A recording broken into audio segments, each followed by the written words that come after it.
Hey guys, welcome to another episode of Around the Table GTA C Theory Edition. And today we're going to be talking about predictive programming. So I did post a poll to see if people knew what predictive programming is, and it seems that it's like a 50-50. Some of you do know what it is, some of you don't know what it is.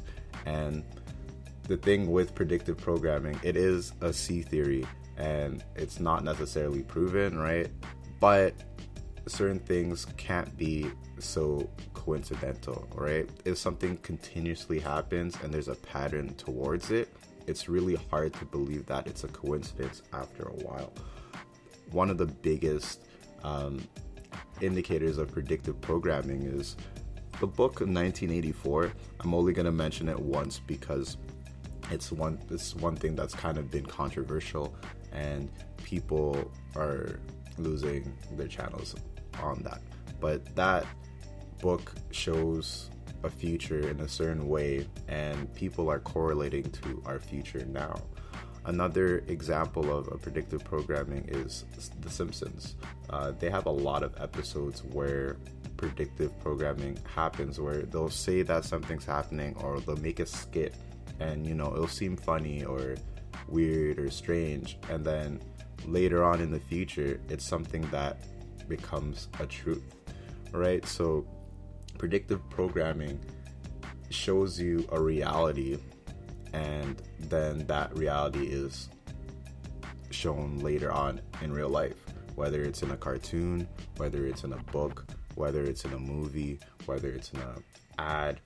You'll see it when you start kind of looking. And that's the thing where about C theories is that the more you dig, the more certain C theories make sense.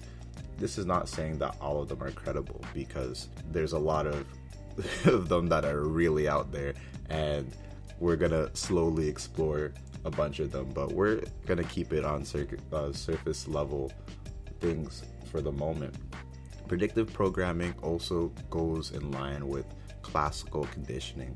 What classical conditioning is doing something enough to the point where it becomes normalized, right? So it's kind of even like when you look at an abuse in a relationship or even motivating someone, you have to start doing something. So like whether you're putting someone down or bringing them up, if you do it every day, they're going to slowly believe it, right? So that's why your words matter. That's why your actions matter, because you're conditioning someone to either believe or not believe in themselves.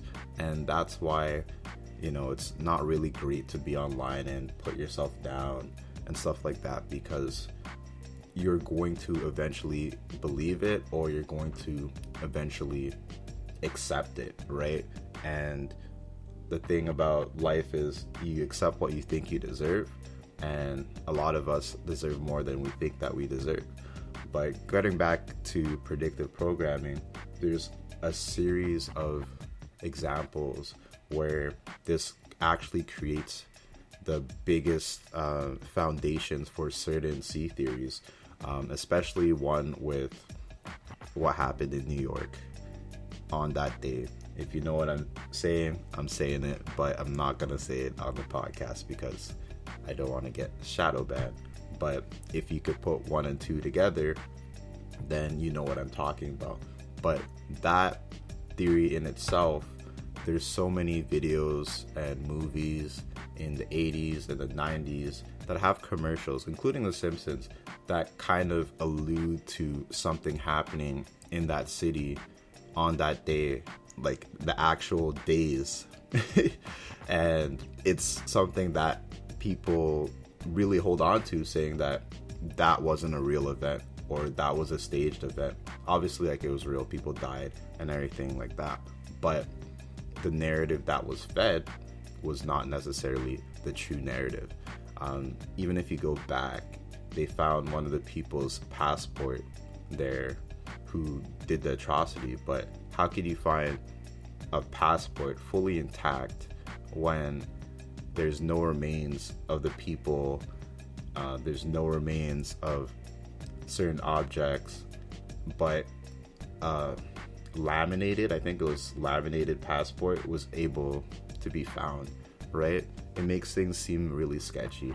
And the problem with predictive programming and certain atrocities is that because they're so big of an event, where if you say something that's outside of the narrative, it makes you seem like a heartless person, because you're raising a question because something doesn't make sense. But a lot of people have died, or it affected a lot of people to the point where even if you are criticizing it, you're being critical about it, it's a touchy subject, so it's hard to comment, and people are really thinking about things through their emotion. It's how they feel, it's not about what you think.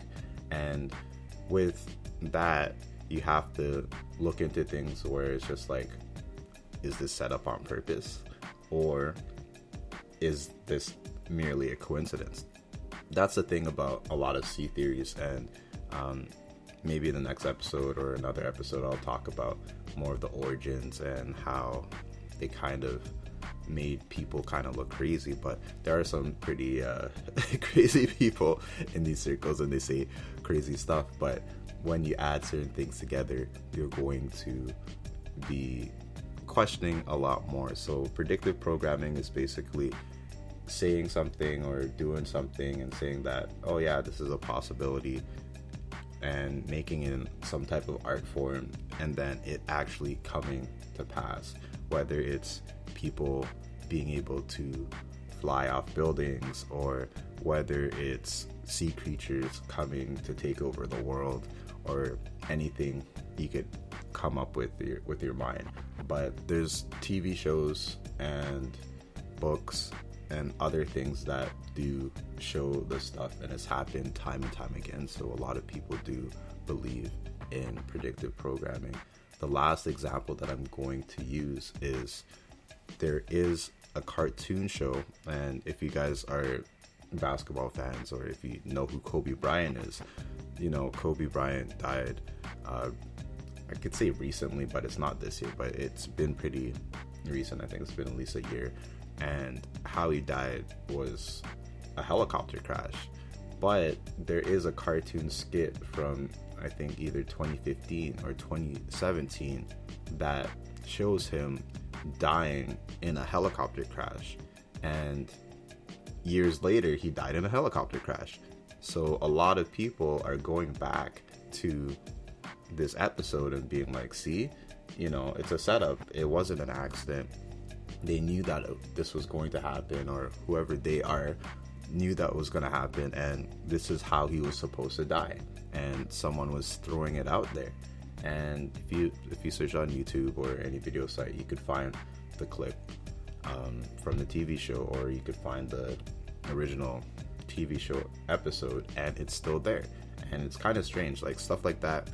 How big of a coincidence is that he's dying the same way as a cartoon depicted, right? It's something that's going to kind of trouble you, and things like this is what brings people into these circles and be like, wait a minute, they said that this happened to this person. Was it truly the case? They said that this person was crazy, or is it that they finally succumbed to whatever substances they were taking? So this is the intro to predictive programming. Hopefully that's clear enough for you guys. Maybe I'll drop a link in the description if you're seeing this on YouTube of an example, like maybe the Kobe clip, just so that you guys could see it, where, oh, you know what, that's kind of strange. But like every other C theory episode, it's up to you to decide, is this a C theory that makes sense, or are people just a little bit loony and they just have a lot of free time on their hands? Anyways, see you guys in the next one. Take care.